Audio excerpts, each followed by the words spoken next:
सहना भवतु सहनौ भुनक्तु सह वीर्यं करवावहै तेजस्विनावधीतमस्तु मा विद्विषावहै। ओम शांति शांति शांति। ओम भद्रं कर्णेभिः शृणुयाम देवाः भद्रं पश्येमाक्षभिर्यजत्राः स्थिरैरङ्गैस्तुष्टुवागुंसस्तनूभिः व्यशेम देवहितं यदायुः। स्वस्ति न इन्द्रो वृद्धश्रवाः स्वस्ति नः पूषा विश्ववेदाः स्वस्ति नस्तार्क्ष्यो अरिष्टनेमिः स्वस्ति नो बृहस्पतिर्दधातु। ओम शांति शांति शांति। समस्तजनकल्याणे निरतं करुणामयं नमामि चिन्मयं देवं सद्गुरुं ब्रह्मविद्वरम्।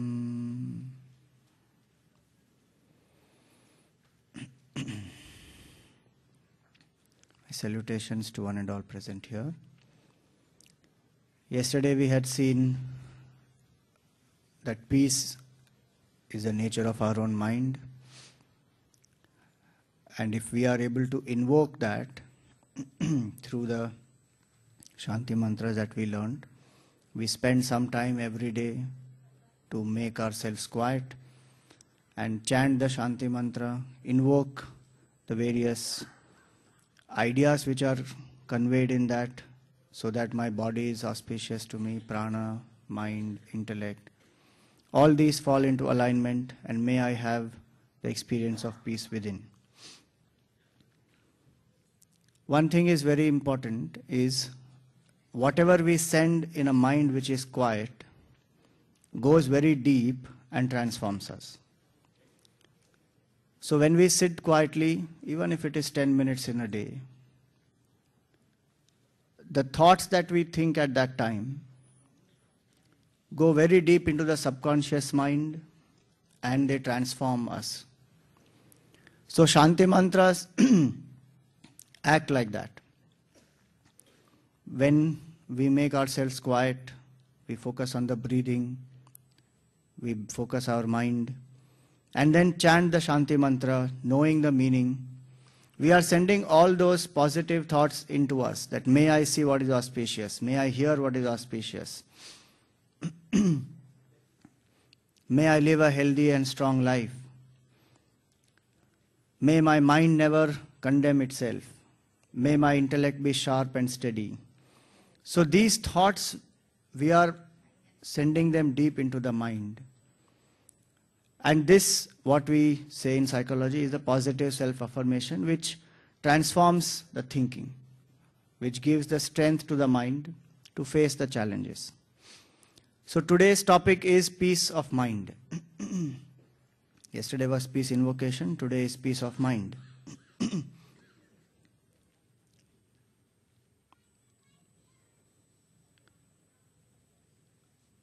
The very meaning of the word mind, man. In Sanskrit, it is a root and it means to think, manute, man manute, meaning to think, to constantly think. So to think is the nature of the mind. And when we start analyzing that what exactly is the mind, we all have a mind. What exactly is the mind? Is it just some thoughts? It is just some desires? Swami Chinmayananda used to say humorously that mind is a monkey riding on the donkey of the body in the circus of life. Vivekananda went one step ahead. He said mind is not just an ordinary monkey. Mind is a monkey fed with the alcohol of desires, bit by the scorpion of jealousy, and totally overcome by the ghost of comparisons. So fickle is our mind. The nature of the mind is to continuously produce thoughts. It's like a thought factory, thought machine. Continuously, one after the other, thoughts keep coming. So it's a flow of thoughts. And what we try to do is, peace of mind means there should not be flow of thoughts. That is not peace of mind. Our struggle should not be to end the thought. As we saw yesterday. Peace is not absence of thought. That happens every night in deep sleep. And to some people that happens very well in a lecture also. Thoughts stop. So stopping the thinking is not what we are trying to attempt. That happens to us so many times, but that does not last with us. That does not transform me as a person. In my transactions with the world, I am the same old person who went to sleep. Again I get up and again I start responding in the same way. That deep sleep has not transformed my mind. So it is not that which we are seeking. And that's why it's necessary to understand the nature of the mind. That what is the nature of the mind? The nature of the mind is flow of thoughts. So that's the definition that Swami Chinmayanandaji gave us. That mind is a flow of thoughts. Just like the river is a flow of water. Continuously the water flows. Then that is called as a river. Continuously thoughts flow. That is where the mind's existence is. So, just like the quality of the water determines the quality of the rivers, same way the quality of thoughts determines the quality of the mind. Quantity of thoughts, if there is too many thoughts, just like the quantity of the water in the river determines whether that river is flooded, the river is flowing normally, or there is less water. So many thousands and millions of people have gone to Kumbh. And unfortunately, the water only is not there. It is so less. So the flow of water, the amount of water that flows, same way the quantity of the thoughts and the direction in which the water flows. So the direction in which the thoughts flow. These are basics that we learn in Vedanta. That the quality of thoughts must be positive and inspiring. Quantity of thoughts must be reduced within control. And the direction of thoughts must be inside out. Inside out meaning, generally from the time we wake up, it is extroverted. But a spiritual student is one who first is able to anchor oneself in oneself and then moves out into the world. The key of one's happiness doesn't depend on anything outside. So the direction of thoughts is not extroverted. It is anchored in oneself. So for peace of mind, these three are very important.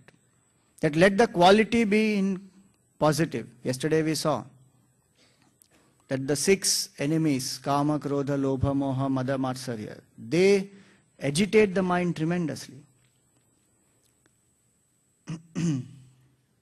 So one needs to drop those. One needs to let go. We don't have to create peace, as we saw. Peace is already my nature.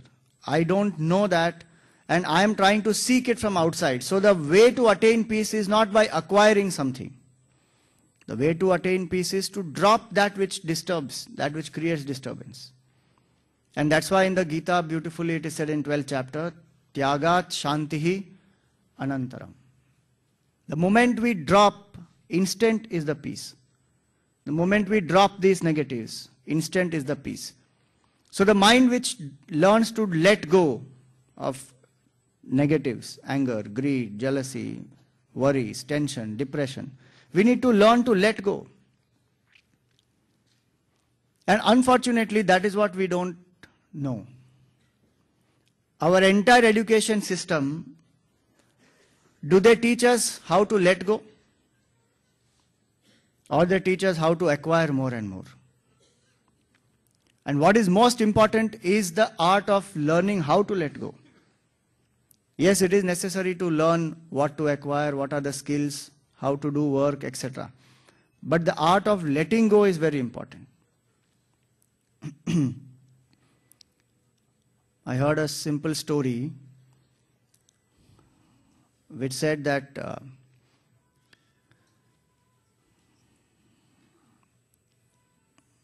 there was a master and he was going in a market. Along with his disciple, he was passing through the market. And there he found that there was one man, he had a bull and he had tied that bull with a rope and he was holding that rope in his hand. So as the master was going past him, he asked the disciples that who is controlling whom? Master said, obviously, it is, the disciple said, it is the man who is controlling the bull. So the man is the master and the bull is that which is controlled. Said, okay, let us see. And in a short while, what happened? That something happened on the way and the bull started running, and so the master lost the grip. When the master lost the grip, the bull escaped and the bull started running away. Now as the bull was running, the master was running behind him. Not the master, sorry, the owner of that bull. Now the master asked the disciples, now who controls whom? Is it actually the bull controlling the master or the master controlling the bull? Same way our thoughts are like that. We think we have to control our thoughts and we have to get mastery, etc. But actually our thoughts control us all the time and we don't know how to let go. If we learn to let go, we are free. So that art of letting go is what one has to learn, and that brings peace of mind. Not doing anything, not acquiring anything. Even what we learn to do, let us say we do japa to get peace of mind. Are we doing something? It appears we are doing something, but actually we are not doing. We are learning to let go. Every other thought which is there, I am learning to drop it and hold on to just one thought. So it's the art of letting go. Spiritual practices are the art of letting go. And that art of letting go, one who learns, attains peace very easily. That's why the Upanishads also say, Tyage naike amritatva manashuhu. Only by renouncing you attain peace, not by acquiring.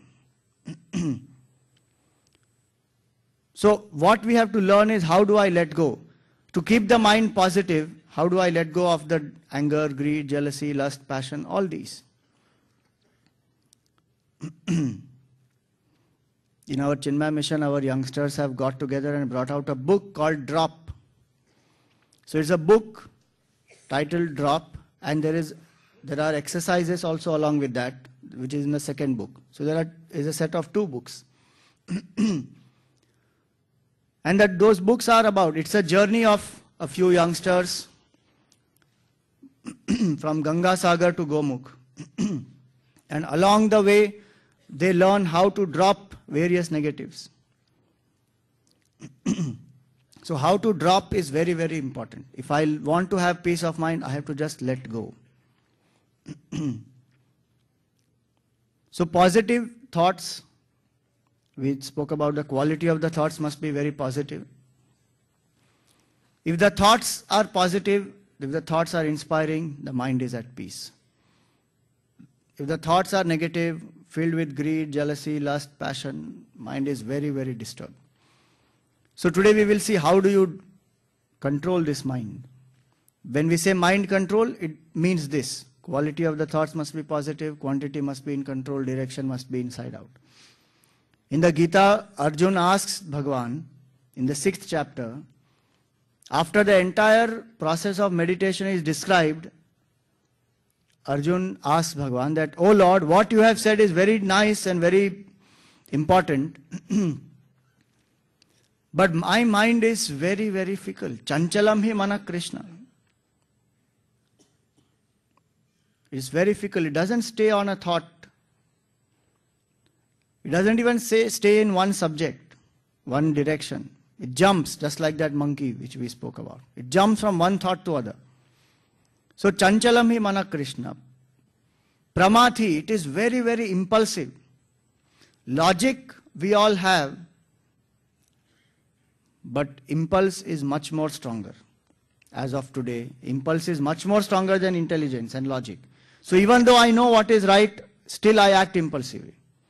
So Pramathi, Balavat, it is extremely strong in its attachment.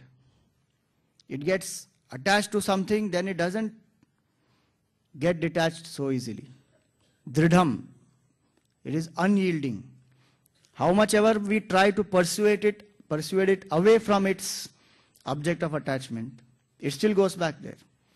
So these are 4 problems of the mind. It is very restless, it is impulsive, it is very strong in its attachment, and it does not yield, how much ever we try to push it.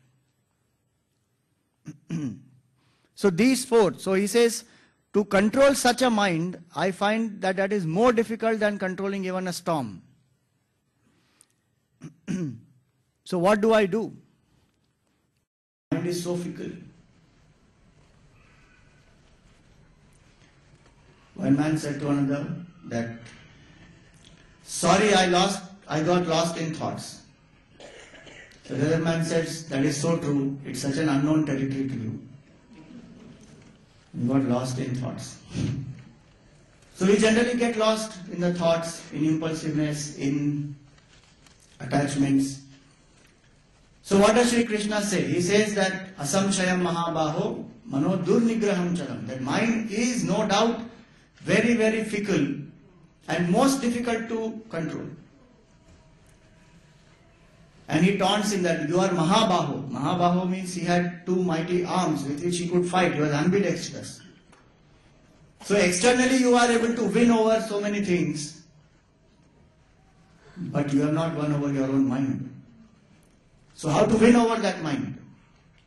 He says, Abhyasena tu kaunteya vairagyena cha grihyate. Through abhyas and vairagya. So we know the Karma Yoga, Bhakti Yoga, Jnana Yoga, Raj Yoga. In the 6th chapter, Bhagavan speaks about Abhyasa Yoga. That through continuous practice and Vairagya, through dispassion or detachment, through both these, one attains peace of mind, mind comes under control. So today we will see how these 4 aspects of the mind, the solution for them is Abhyasa and Vairagya. If we are able to control, and if we are able to attain both these, we attain peace of mind. So what is Abhyasa here? Shankaracharya ji defines Abhyasa in his commentary on this verse. He says that holding on to one chain of thought at the mental level, constantly thinking of one and the same thing mentally, is the Abhyasa which is referred here. So it's a practice of concentration, focusing the mind. So most important aspect of this is that mind, as we know, the nature of the mind is to think, and it will think various thoughts. Abhyasa is a solution for chanchalam and pramati, the fickle mind and the impulsive mind. Abhyasa is a solution for that. So what is the meaning of abhyas? Our mind, which is fickle, needs a support system. If the support system is there, it comes around. Many people, they try to sit in meditation or sit in quietude, and they say that I don't want to do anything. I just want to be. And the mind wanders everywhere. And in fact, they feel that, Swamiji, when I sit for meditation, my mind wanders much more. That's why nowadays don't sit for meditation. Why? Because the moment I sit, then my mind starts wandering. It is actually, the fact is that mind is wandering all the time. When I sit for meditation, I have recognized it, that's all. Because I have not trained the mind to be focused. Maybe when I am doing my work, maybe when I am with somebody whom I love, at that point in time the mind is a bit focused. But otherwise the mind wanders. And hence when I try to discipline that mind, it will not be so easy. Because the natural tendency of the mind is to think. And we keep thinking many, many thoughts. And so what is important is one support must be given to that mind, holding on to which it will drop every other thought and remain focused. So the abhyasa is to hold on to one support, and that's where the concept of a japa or a mantra comes in. And when I have a mantra, I hold on to that mantra, I chant that mantra. What is a mantra? Somewhere it was defined that a mantra is a password to log on to the reality. Today we are in the information technology age, so it's like a password to log on to the reality. So you use different mantras. Before one uses a mantra, there are many mantras which one can use. Om Shanti Shanti Shanti itself can be used. Om can be used. Gayatri mantra is there. Om Namah Shivaya. So many mantras.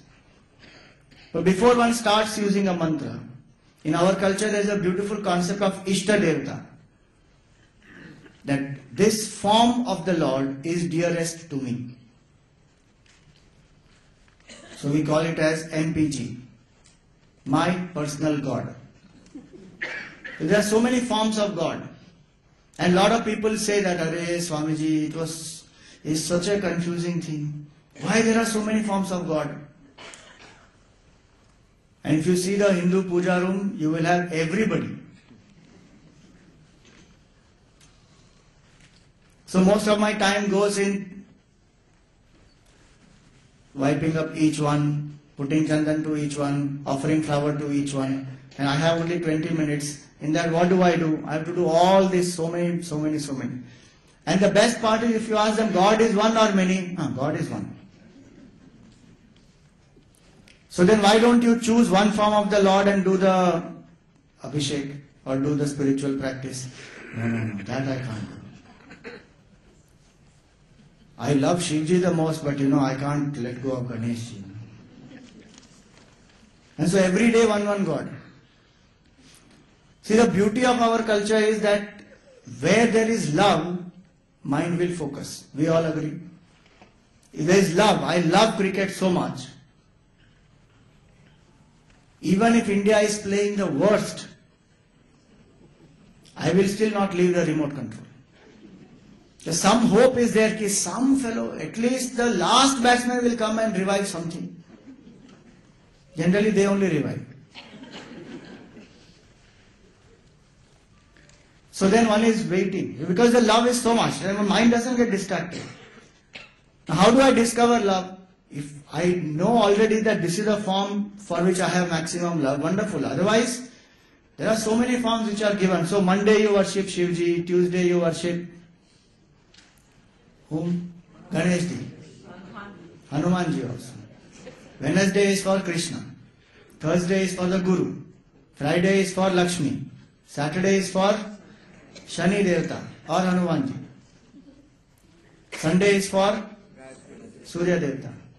So if you do this every day, this is to begin. And when I am doing that, the idea is to be aware that where does my mind invoke maximum love? Which form invokes maximum love? That form is the dearest form to me. Then I focus on that form. Many people say, Swamiji, this is all idol worship and all this is... We don't believe in form. Okay. If I understand the human problem, then it becomes easy. The human problem is the emotion and the thought. How do I integrate both these? If I just focus on the breathing, do my emotions get focused, harnessed? Emotions are turbulent. That's why we said, Pramathi Chanchala. Chanchal is the fickleness of the mind. Pramathi is the impulsiveness of the emotion. Now both these, how do I focus and handle both these? If I simply focus on the breath, there are so many people today who have that fashion. They say, we don't believe in form. We just do breath observation. It requires great amount of vairagya to do breath observation. And Ramana Maharshi was one of the greatest exponents of that.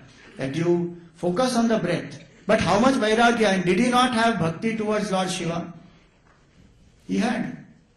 He left his home, and when he reached Arunachal, his brother had given him fees for the school.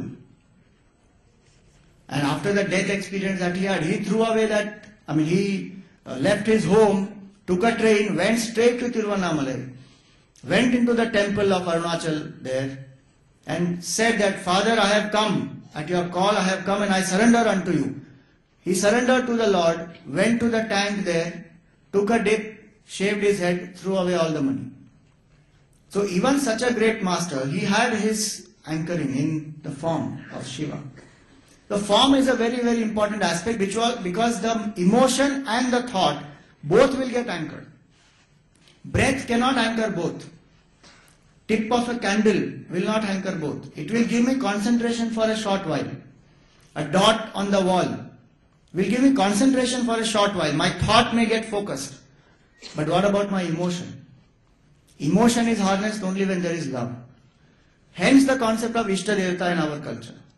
If you understand the glory of our culture, more and more we study the scripture, more and more we understand what is the vision of these great rishis. It's completely science of mind management. There's nothing superstitious about it. The Supreme Lord, the infinite reality, can manifest in any form that you like. So you don't have to worship Krishna only in the traditional way that, he has a yellow dhoti and he has one basuri and he has one more mukut. You can worship Krishna in modern form. He may be wearing a jeans, a Reebok glass and a nice mobile phone he may be having. If you want to invoke him in that way. But that form has a more symbolism. That blue color, so is infinity. Yellow is the spirit. Yellow is the color of matter. And that which is infinite is right now in this particular form. Always smiling. No matter what difficulties he had. Each form has its own symbolism. And when I know that symbolism, I know the stories associated with it, I know the qualities of that form, the mind has such a vast field to engage itself. So in our culture, from many, many forms, one is told you choose one form which is the dearest to you. And once you choose that form, just worship that form. So that your mind gets single pointed. It is not fanaticism. It is a movement from many, many forms to one form to beyond the form. And so beautifully that is depicted in the Ganesh Visarjan that we do. For 1 day, 3 days, 5 days, 10 days, we bring the form, and when we finish the worship, we take the form and do the Visarjan. And so many people say that what kind of people these Hindus are. They drown their own gods. They pray to the gods for 10 days that uplift us from the ocean of samsara, and then on the 10th day, they go and drown their own gods. So they don't understand the joy. It is such a joy that I have used the form, I have made the mind single pointed, and I have transcended the form to realize that Ganesh, whom I am worshipping outside, is actually that pure consciousness which is my own true nature. And once I know that, I have transcended the form. In that joy, I go and merge that form from where it came. It came from the ocean, through the mud, and it goes back to that. That's all. So from many, many forms, I choose one form. And that one form, I use the name of that form, that is called as a mantra. From childhood, this samskar is there in our culture. That when a child goes to study the Veda, the child is initiated into the Gayatri Mantra. Why? Because the mind of the child is very fickle. And to gain knowledge, mind must be steady. So every day the child has to do Sandhya Vandan or Gayatri Mantra. And Gurudev used to tell us that Indians are so brilliant and they are recognized the world over for their intelligence. One of the main reasons for that is the samskar of the Gayatri Mantra. The Gayatri Mantra which they were chanting in the earlier generation, it was a compulsion that you have to do the Gayatri Mantra. It's a mantra to invoke the power of the buddhi and to make the mind and intellect focused. Dhiyo yona prachodayat. So may my buddhi be sharp and steady, subtle, focused. So when a child learns that chanting, so two types of japa only are allowed. One is your Gayatri mantra, another is your Ishta mantra. People are very strange. The very purpose of mantra and the Ishtadevata Upasana is to focus the mind. But each one will do one mantra for one thing. For health, Mrityunjay mantra. For wealth, Lakshmi mantra. For buddhi, Gayatri mantra. For each one mantra. So Swami Shivanandaji used to say very nicely, he said that if you go to one doctor, you get medication. If you go to two doctors, you get consultation. If you go to three doctors, you get cremation. You stick on to one. The purpose of mantra is single pointedness, but I am doing 10 mantras. I am worshipping 10 forms. That is not required. To begin, you may do that.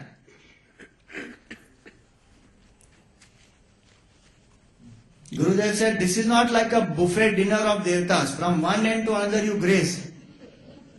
You choose one and then focus. So the importance of the form, why I am saying this is because today many people are very skeptic about it. What form and what form worship and all that. But how will we invoke the love in the heart? And how will we focus the thoughts? Both these. The thoughts are fickle, the mind is impulsive. Now how to integrate both? One who has trained oneself to do Ishtadevata Upasana, that person knows how to harness the mind and the thoughts. And that person, no matter what that person does, will be very effective because he has learned the technique of integrating the emotion and the thought both. So love and respect. And the form is that which will bring out that in us. Hence, Abhyas Yoga, when Shankaracharya says, he speaks about holding on to one support system. And the form is the best support system.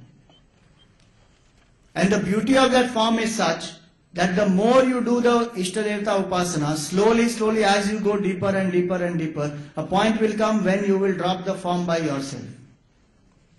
You don't have to do anything. So many examples are there of great saints who have used the form. Ramakrishna Paramahamsa used to worship the Lord in the form of a mother. So Mother Kali was his Ishtadevata. Gurudev and Vivekananda used to do Om Namah Shivaya Japa. Samarth Ramdas used to do Shri Ram, Jai Ram, Jai Jai Ram. Mirabai used to do worship of Lord Krishna. So one form, one name, mind gets tuned, mind gets focused. And is it not true that we need a human connection for the divine? Otherwise the mind, suppose apple, what comes to your mind?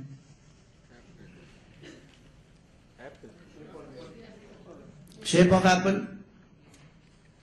What color? Red color. Majority will think of red color. Nobody thinks green apple. Again, that's a conditioning of the mind. So anyway, red apple. If I say pen, what comes to the mind? Any ball pen or ink pen, some pen will come to the mind. If I say glass, glass comes to the mind. If I say love,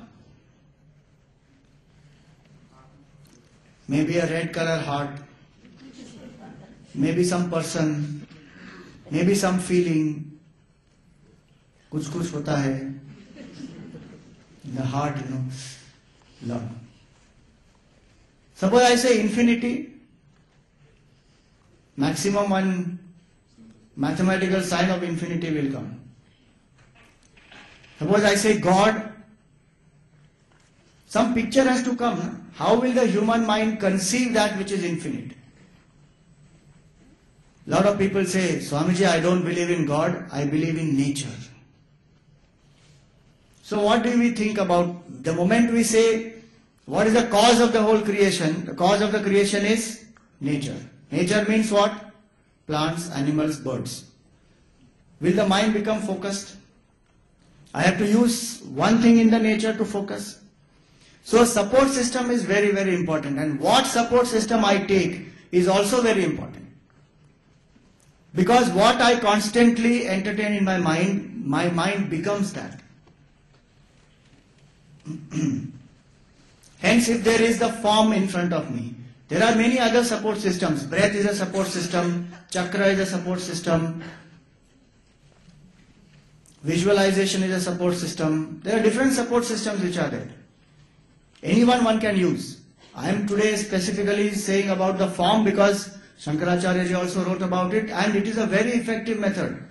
And in today's time, it is said in Kali Yuga, the mantra japa is the simplest method for attaining peace of mind. There is a nice book written by Eknath Easwaran, which is called as Mantram Handbook. That Mantram Handbook, he gives the importance of the mantra. And he says how it is across the cultures. It's not only in Hindu culture. In Sikhism they have Ek Onkar. In Jainism they have Navkar mantra. In Buddhism they have Om Mani Padme Hum. In Christianity they have Hail Mary. And Jesus itself is a mantra. Islam they have. Every culture has mantras. Because human mind needs, and where they don't have a form, they have something else. Islam has a direction. Christianity has the cross. And those who have denied form, Buddha denied form, and is it not true that Buddha himself has become form today? The biggest statues in the world belong to Buddha. Biggest. And what did Buddha say? No form. Human mind can't live without a form. So the understanding when I have that this form is a very important means, and why our culture has given us the forms. And please understand one more thing. Idol worship was not a part of Hindu culture from the beginning. If you see the Vedic times, idol worship is not there. Idol worship was brought in by Vedavyasa through the Puranas that he wrote. Because the mind which is very subtle can appreciate that which is infinite through nature. That's why we had Gayatri Mantra where we worship Lord Sun as the nature, as the Lord himself. Very source of all life and creation. He worshipped each and everything around us as the expression of that which is divine. But as the mind becomes grosser and grosser, it requires a support. And hence that Ishta Devata is a very, very important support. So using a mantra, I can sit quietly every day for 10 minutes. All the three I can attain. Positive quality of thoughts, reduction of the quantity, and inside out direction. All the three I can attain just by the simple practice of having a form, using the mantra. Gurudev used to do this unconsciously. In the childhood when there were long elaborate pujas in his house, and as a child he was forced to sit there. 2.5, 3 hours, long Vishnu Sahasranam, Lalita Sahasranam, all that used to happen. So what he used to do is, there was a form of Lord Shiva, which was called as Chandra Kaladhara. So he used to see that form very intensely, and then close his eyes and visualize that form. And the moment that form disappears from his mind, he will open his eyes again and again stare at the picture. And he used to say that I used to play hide and seek with Lord Shiva. And he did not realize at that point in time that at such a young age he was already practicing visualization and meditation. So when there is a form, I focus on the form, slowly internalize it, visualize that form, use the mantra. The form represents the values, the ideals. So Gurudev always said that Hindus are not idol worshippers, they are ideal worshippers. I-D-E-A-L. There is an ideal behind every idol. And we worship that ideal. Is it not true that today advertising, what is being done is one picture and one tagline, and that goes deep into our mind. So in the same way, one form and the mantra. So the form represents the ideals which make the mind very positive. The mantra helps the mind to reduce all the thoughts and just focus, so the quantity becomes less. And as I learn to gain more and more control over my mind, the direction becomes inside out. So abhyasena tu kaunteya vairagyena cha grihate. So one abhyasa is every day let me sit for 10 minutes and do some mantra japa of the most beloved form to me. And at that time I am a seeker. I have no other roles, no other identity. So even if the mind says, I have to drop my son to the school, I am getting late. At that point you say, no, these 10 minutes are exclusively for the Lord. I don't entertain any other thought. So every day when we practice that way, that support system, holding on to that, the mind becomes peaceful. And this will help us even at other times in the day. In that very Mantram handbook, Eknath Easwaran writes that many times we get very impulsively angry, we have fear, we get depressed, we get into extreme elation. So the mind doesn't remain equanimous. How do I bring my mind back to the equanimity? His mantra is a tool. Chant that mantra. If you are very angry with somebody and your mantra is Om Namah Shivaya, chant it fast. Om Namah Shivaya, Om Namah Shivaya, Om Namah Shivaya. If you can chant loudly, do it. If not, chant mentally. So that the mental energy does not go in feeding the anger. As you chant it loudly or even softly and you do it fast, slowly mind comes in control. And once the mind is quieter, you can review the whole situation again. It's not an escape method. You review the situation again. What was the main cause? Where was I attached? Was this justified? Whatever. Objectively you can analyze it and come to a right decision. So he says you can take a mantram walk. Walk briskly, chant the mantra, and let your breathing, chanting and walking synchronize with each other. You try. If you get very angry sometimes, just walk out from that place and walk briskly. Make your breathing deeper and chant. In time you will find that whenever the mind gets into fear, anxiety or any such negative emotion, the practice of mantra that I have done automatically will come to my rescue and I will invoke that. So that mantra is a very important support system, and every day abhyasa is important there. What happens to us is, when the mind gets very disturbed and anxious, then we try to see that, will the mantra help me? It's like trying to dig a well when the house is on fire. It will not happen. It will not help so much. So if I have done my regular sadhana every day, then definitely it will help. When I am in a difficult situation, the mantra comes to my rescue. So to hold on to a mantra is very important. So one part of abhyasa is that let me spend every day some time in strengthening a support for the mind. If you are convinced by the form and the mantra, use that. Otherwise, use your breath. Every day sit quietly. And simple exercise you have to do. Focus on inhalation, focus on exhalation, and count 1. Now try to do that till 50 without any break. The moment the mind wanders and you lose that count, again you have to start from 1. Try doing that. That will get us concentration, no doubt. But what is important for us is both purity and concentration. Chitta Shuddhi and Chitta Ekagrata. Both are important.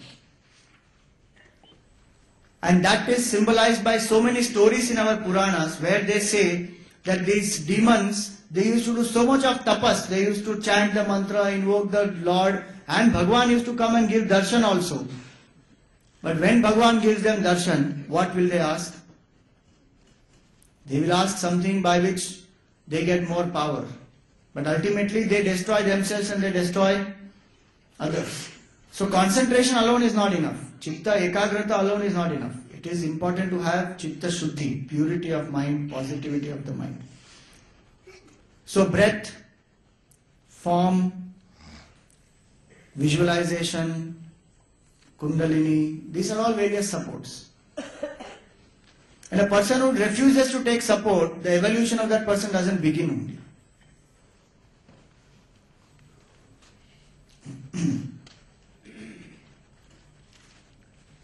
There was one boy, he climbed a coconut tree and he told the girl below that, hey, I am holding on to this coconut tree and I can see the girls in the engineering college. So the girl down there, she was very wise. She said, you leave the coconut tree, you can see the girls in the medical college also. It is like that. You hold on to a support, you evolve fast. You hold on to no support, you crash, perish. Evolution only doesn't begin. And there are enough people today who will criticize the form, who will say all this is nonsense, this is all not required, this is all told by some rishis. There is nothing called a form, there is nothing called Ishtadevta. Just hold on to the breathing because it is here and now. The logic behind that has to be understood, the essence behind it. So one is the form you can use. Second is a training of the mind to be in the present. Swamiji used to tell us, bring your mind where your hands are. Now that practice is very important. To bring the mind where the hands are, here and now. So it's not only about 10 minutes, 20 minutes of that concentration which I sit and do as a practice. But throughout the day, I have to be able to focus. Bring my mind where the hands are. If I am writing something, I am fully there. If I am talking to somebody, I am fully there. If I am walking, I am fully there. This multitasking is a big myth. Psychology says that 3 hours of multitasking is equal to 1 hour of focused work. A documented research. 3 hours of multitasking is equal to 1 hour of focused work. And they say that 94% of humanity, the brain is made only to do single tasking. It is only 6% whose brain is actually made for multitasking. They are called as super taskers. If any of us are from those 6%, very good. But for the majority, multitasking is a big obstacle, especially for a spiritual student. One thing at a time, and that done well, should be the focus. Now just think about it. Suppose I am training my mind that while I am walking, I put on the iPod. While I am driving, I am listening to some music. While I am watching the TV, I am eating something. Am I not systematically training my mind to do more than one thing at a time? And when I do that, systematically train the mind to do more than one thing at a time. Now I am sitting in meditation. And I want the mind to do steady japa. Om Namah Shivaya. And mind will be very skilled. It will say, very good, sir. One hand I will do Om Namah Shivaya, Om Namah Shivaya, Om Namah Shivaya. That will go on. On the other hand, I am started thinking already, that Shiva. Last time that fellow didn't even behave with me properly. Next time I meet him, you see what I will do to him. Om Namah Shivaya, Om Namah Shivaya, Om Namah Shivaya. It's going on. Both are happening parallelly. How will I get peace of mind? When I am doing 2-3 things at the same time. And today the technology is so much that every possible sense can be engaged. So seeing also, hearing also, tasting also, smelling also, everything I engage and do so many things at the same time. If I need peace of mind, I have to reduce. And do one thing at a time. And don't think that if you do one thing at a time, your desires will not be fulfilled. Our problem is that I have so many desires, I have so less time, I want to do everything in that much time. A person who is focused will commit less mistakes, will enjoy what one does. Are we not seeing the increase in this word called boredom? You ask somebody, how is life? Boring. With all the sense pleasures available today, still life is boring. And earlier, so many of them were not available and still life was happy, peaceful, going on very well. Why? Because so much of sense stimulation is there. Somewhere the mind also gets tired and wants new forms of excitement. So the mind doesn't get peaceful. The mind feels bored because it is not focused. It is not inspired. So if I learn to do one thing at a time, in the Gita, it's a very nice shloka which is there that those people, Bahushakha Yanantascha Buddhayo Avyavasayina, those people who are doing too many things at the same time, Bahushakha, their mind goes into many fields, Anantascha, and gets lost. Buddhayo Avyavasayina says they are the people who are not yet integrated, and such people do not attain that peace of mind. Samadhau na vidhiyate says they can't attain that state of samadhi where the mind is not only quiet but you have transcended the mind to know your nature as peace. So if I am a spiritual student and I want to know that absolute truth, I have to learn to do one thing at a time. And when you start doing one thing at a time, you will not only enjoy it, boredom goes out of life. You will be more focused, less mistakes, much more joy in the very action itself. Multitasking is such a thing if you actually think about it. While you are putting on the music and while you are walking, you can't enjoy the music fully, you can't walk properly also. Many people say, but what is there to do while we are walking? There's nothing to do.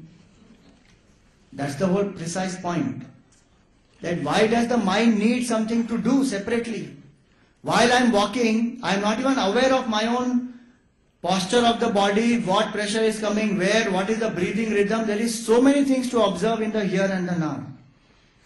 But the mind which doesn't know to be in the here and the now wants to escape. Do something, lose itself. Because the trick of the mind is this, that if you bring the mind fully into the now, you will realize absolute truth. Mind will lose its existence, which the mind doesn't want to do. Hence, engage in many things. And nowhere there is attention. Partial attention here, there. So for abhyasa, two types of abhyas. One is to sit exclusively and do abhyas using a support system. Second is throughout the day the abhyas must be of ekagrata, doing one thing at a time. And both are complementary to each other. You do one thing at a time, your spiritual practice will become deeper. You do the spiritual practice, your daily life, you will become more focused. So that is called abhyas.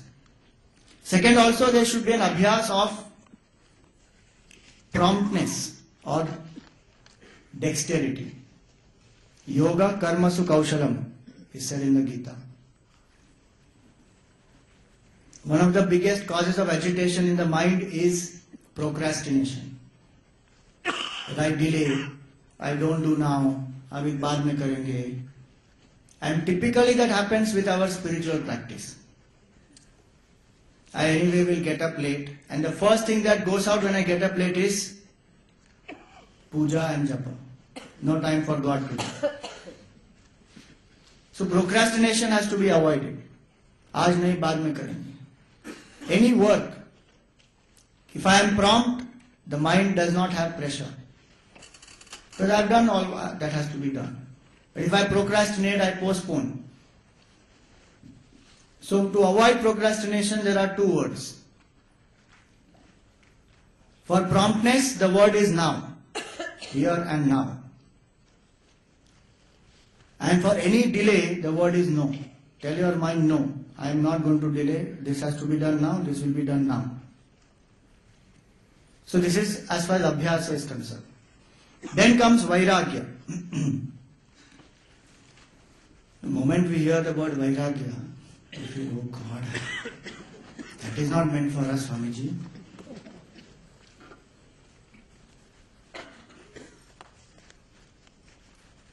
In the Gita it is said that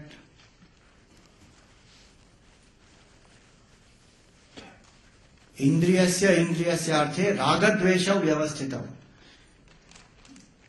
The mind has a lot of attachment and aversion towards certain sense objects. Tayorna vasham agachet tauhyasya paripanthina. They are the robbers of your peace.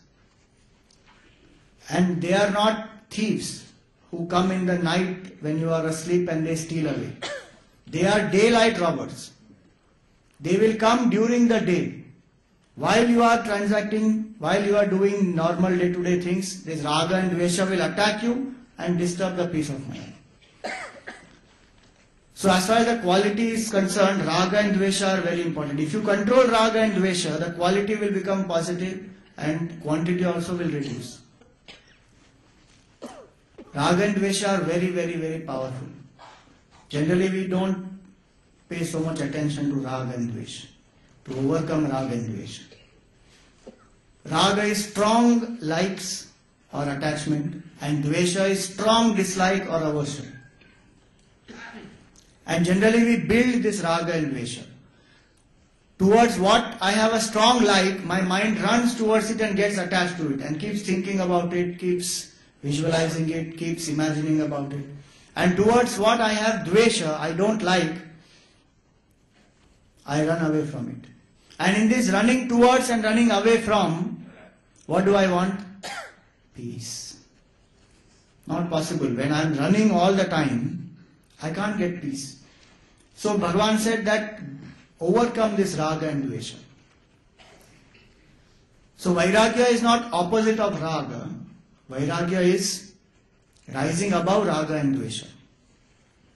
It is not to go away from the world, drop all the duties, renounce everything, sit quietly somewhere. In fact, Arjuna wanted to do that, right?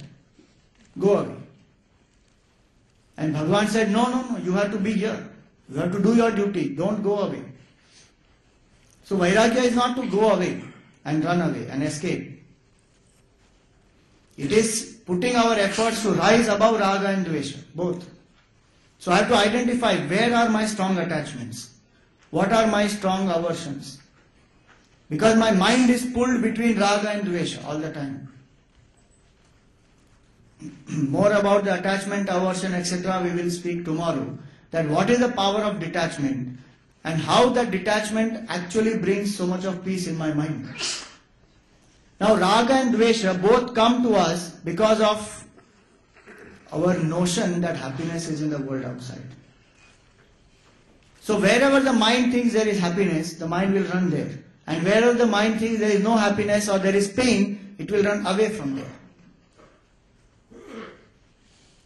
And so it is necessary for us to understand that happiness is not in the world outside there.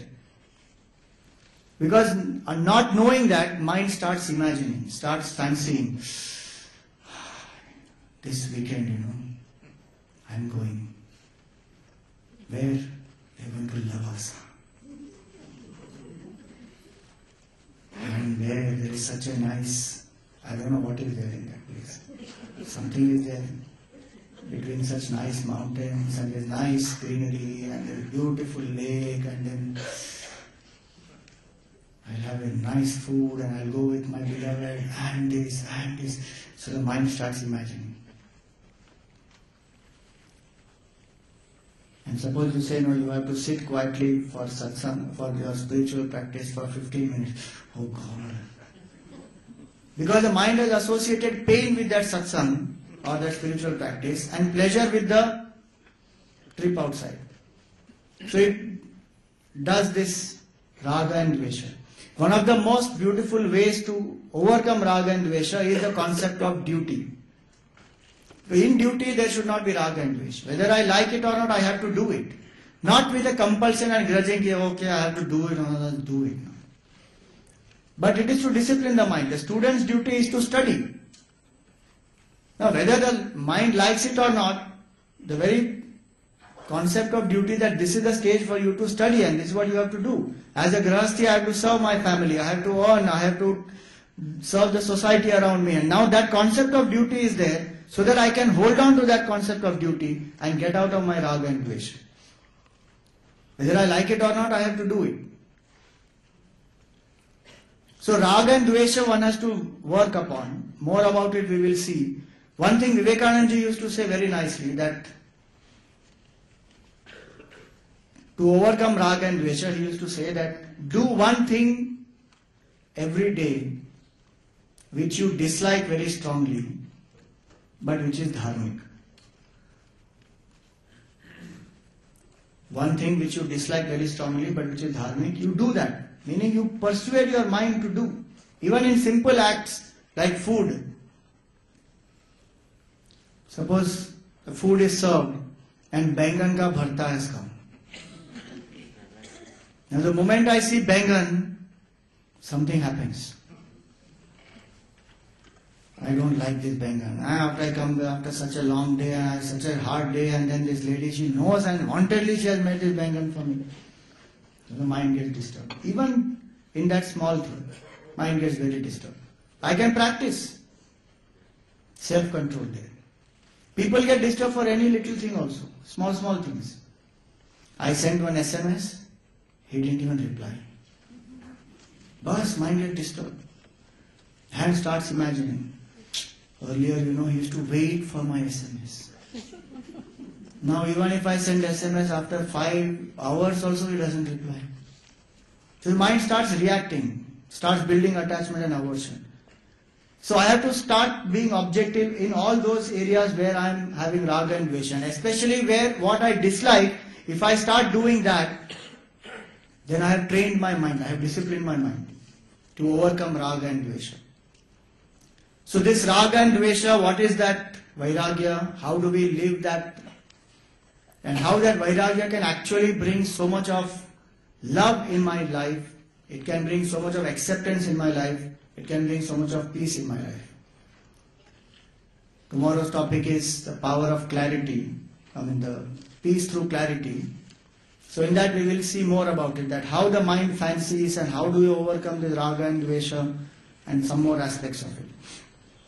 For today we will spend about 10 minutes in doing the abhyas. We will use a mantra which is Om. It's a universal mantra and everybody across the cultures chants it. It's a single syllable to represent the absolute truth. So we will all together make ourselves quiet and visualize Om, and together we will all chant Om. Sit quietly, sit erect. The head, the neck and the spine in a straight line.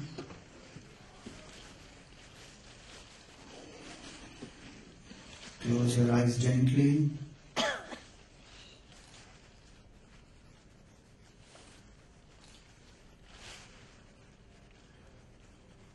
Relax your shoulders.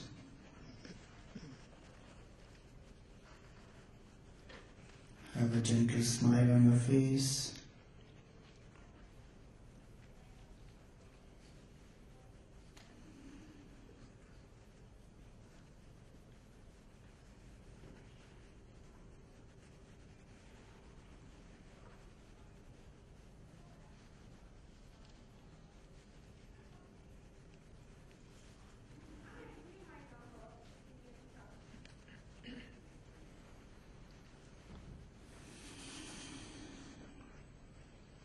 Be aware of your posture as though you are looking at your own self from an aerial view.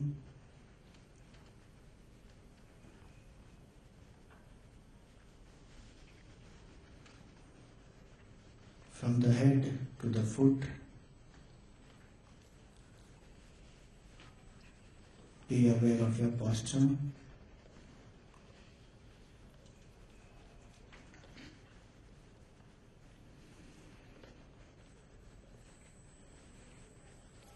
Be aware of your breath.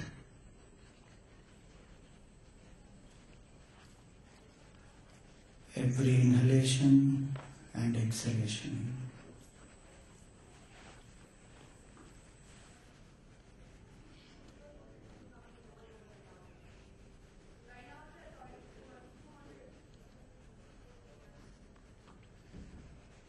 Slow, steady and deep breathing without any jerks. Inhale slowly, steadily and deeply.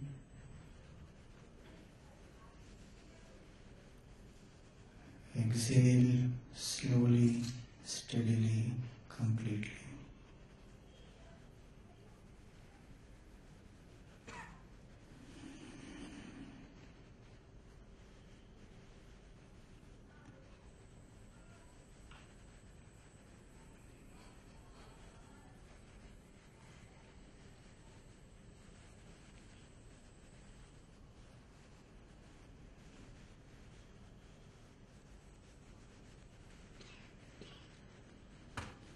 In the space between the two eyebrows, where the tilak is applied, or in your heart,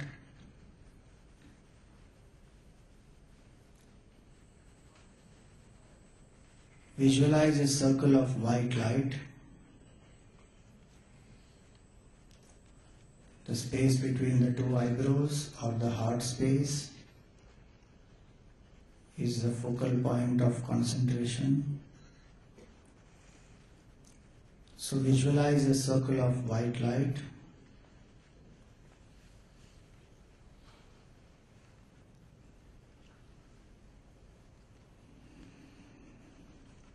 Invoke the form of Om.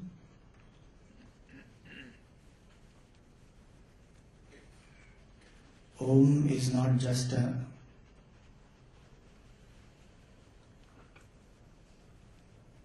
inert alphabetical form, but it is the sound symbol of the Supreme Truth.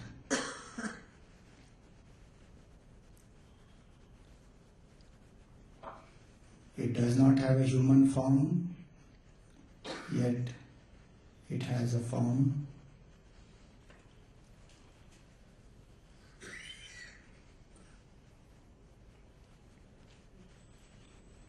Realizes the entire sound possibilities in A, U and Ma.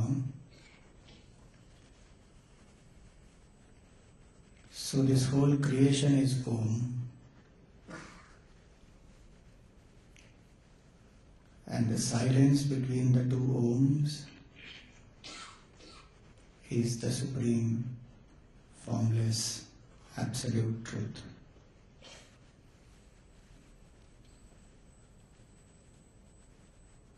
So keeping this form of Om, invoke devotion in your heart, invoke the love for the truth, love for the Lord, and with that bhavana, together we will chant Om 11 times. With every chant, ensure that the form is in front of you and be focused.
May the Lord, who is in the form of Om, help us to have positive and pure quality of thoughts.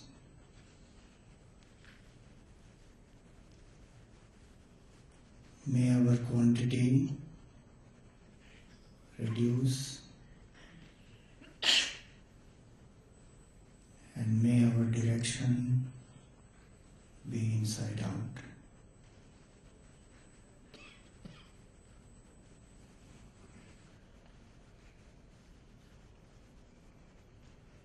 May I be inspired to do abhyas every day, 10 minutes a day. I do the abhyas, and may I learn to do one thing at a time.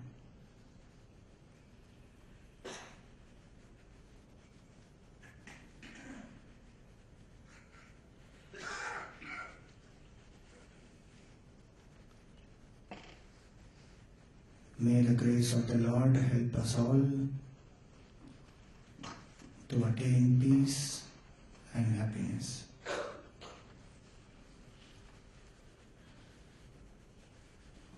Om Asato Ma Satgamaya Tamaso Ma Jyotirgamaya Mrityurma Amritam Gamaya. Om Shanti Shanti Shanti. Rub your palms, place them on the face, gently open your eyes.